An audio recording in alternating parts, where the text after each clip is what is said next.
23 जून, आज से 5 साल पहले, 6 साल पहले 2019, 23 जून 2019 सुबह 8-9 बजे बबली वसंत विहार का एक वसंत विहार, वैसे बता दूं साउथ दिल्ली बहुत ही रिहायशी इलाका है, सिर्फ और सिर्फ यहाँ अमीर रहते हैं, मतलब ऐसा नहीं है, मतलब अमीरों का इलाका है ये। तो एक यहाँ पे फ्लैट था, तो बबली जो एक डोमेस्टिक वर्कर थी, नौकरानी थी जो काम करती थी, सुबह 8 हेक ओएन का उसका आने का टाइम था।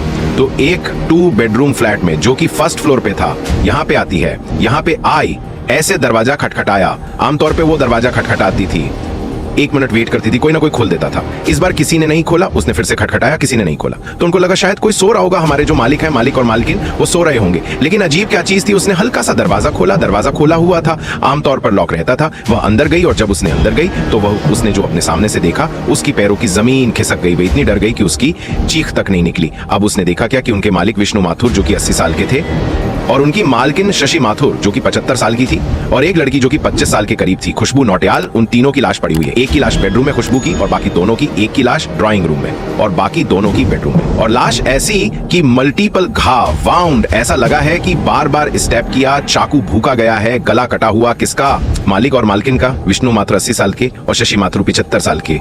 यहां से यहां तक गला रहता हुआ था, पूरे शरीर पर घाव, खुशबू की शरीर पे घाव। बाप रे, हालत खराब हो गई। उसने ये देखा कि कुछ टूटा फूटा नहीं है, फोर्सड एंट्री भी नहीं है, गेट वैसे का वैसे ही गेट खुला हुआ था, आराम से, और लॉक रहता था, लेकिन खुल गया है। अजीबोगरीब बात, टेबल पे 2 चाय के कप रखे हुए हैं और एक कंडम का पैकेट रखा हुआ है। पुलिस को बुलाया। जब पुलिस ने ये देखा, पुलिस समझ गई कुछ तो गड़बड़ है। एक रूम में खुशबू की लाश पड़ी है और एक रूम में विष्णु और शशि की लाश पड़ी है। ट्रिपल मर्डर केस, 3 मर्डर हो गए हैं और गला काटा गया है। ओके, फ्रेंडली एंट्री थी ये, यानी कि जाहिर सी बात है ये चोरी का काम नहीं था। याद रखिएगा, एक चीज मैं आपको बता दूं, जो चोरी करेंगे ना, 99.9% केसेस में आपको हार्म नहीं पहुंचाएंगे। मर्डर होता है यानी कि कोई जानने वाला ही है। तो पुलिस का साफ हो गया कि कोई जानने वाला ही आया है जिसने मर्डर किया। कौन? तो अब पहले आप कहानी समझिए। जो विष्णु 80 साल और शशि 75 साल, ये दोनों सरकारी जॉब में थे, ठीक है ना, दोनों रिटायर्ड थे, एनडीएमसी में काम करते थे, तो सरकारी जॉब में थे, अच्छा खासा पैसा भी मिलता था। इनका जो बेटा था, अभी कुछ ही हफ्ते पहले इनके बेटे की अनफॉर्चुनेटली मौत हो गई थी एक कार एक्सीडेंट में, और इनकी जो बेटी थी वह शादीशुदा थी, साउथ दिल्ली में रहती थी, पड़ोस में, राइट। एक लड़की थी खुशबू नौटियाल जो 1 साल पहले ही आई थी, लेकिन वो परिवार से बहुत घुल मिल गई थी, तो इन्हीं के साथ रहने लगी थी, ठीक है, इन्हीं के साथ ही रहती थी। हालांकि वो अगले फ्लोर पर रहती थी, तो इन्हीं के साथ ही रहती थी, इनका ख्याल रखती थी, क्योंकि बूढ़े थे तो बढ़िया था, कोई दिक्कत नहीं, कभी भी घर आ जाती थी, कभी भी रूम में आ जाती थी, पूरा हिसाब किताब था। तो तीनों की लाशें, खुशबू की लाशें, खुशबू इनकी बेटी नहीं थी, है ना, वही रहती थी, तो तीनों की लाशें जो है वो पड़ी हुई थी। अब यार पुलिस बोले कि यार ये क्या हो गया, 20 साल की, सॉरी खुशबू 20 साल की थी, बहुत ही कम उम्र की, क्या हो गया यार, समझ ही नहीं आ रहा। पुलिस बोले कि यार क्या, तो भाई कंडम का पैकेट पड़ा था। जब पड़ोसियों से पूछताछ की तो पड़ोसियों ने ये बोला कि भाई ऐसा है कि खुशबू का जो बॉयफ्रेंड था वो आता था यहाँ पे, बिल्कुल आता था, और अपार्टमेंट्स में भी आता था। तो भाई खुशबू को बॉयफ्रेंड को पकड़ा है ना, क्योंकि देखिए दोनों काफी बीमार थे, इतने वृद्ध थे तो दोनों बीमार थे, खुशबू एकलौती थी, हालांकि वो भी मरी पड़ी थी।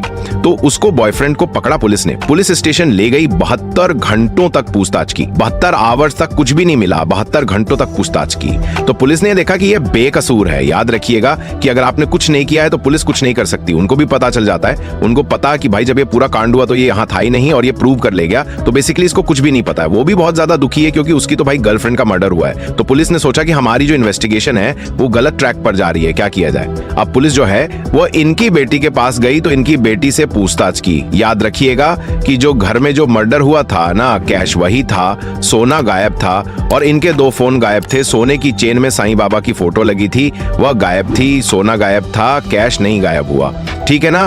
तो अब जब इनकी बेटी से पूछताछ की पुलिस ने, 26 जुलाई हो गया, 3 दिन हो गए, तो बेटी ने बोला कि एक सरप्राइज विजिटर एक औरत थी जिसका नाम था प्रीति सहरावत।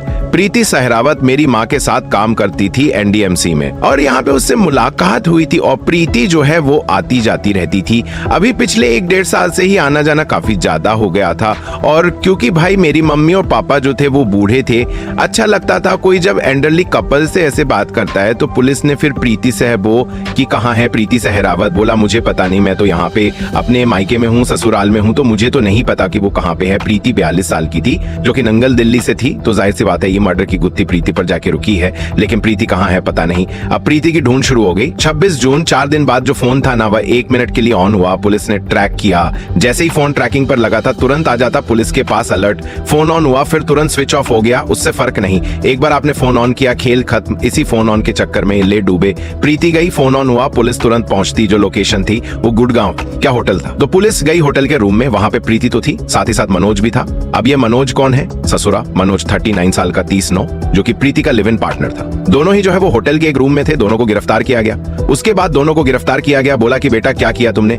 थोड़ा सा शक्ति से पूछताछ की तो दोनों ने उगल दिया। बोला कि अच्छा जिस हथियार से तुमने मारा वो कहाँ है? तो मनोज बोलता है कि हाँ डीएलएफ फेज 1 में प्लॉट बन रहा है, वहां चलिए सर। तो मनोज जो है वो प्लॉट पे ले गया, वो हथियार मिल गया जिससे गला काटा था।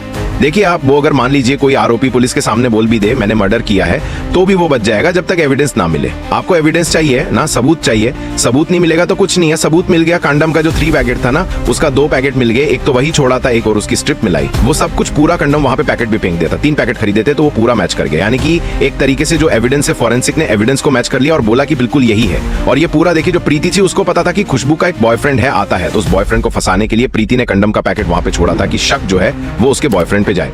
अब दोनों को गिरफ्तार कर लिया गया। अब जो दोनों को गिरफ्तार कर लिया गया, अब तो पुलिस के भी होश उड़ गए। चलिए अब इन दोनों की कहानी पे आते हैं। मर्डर केस सॉल्व हो गया, लेकिन पुलिस की कहानी और सामने आई, और ये कहानी आपकी कभी नहीं सुनी होगी।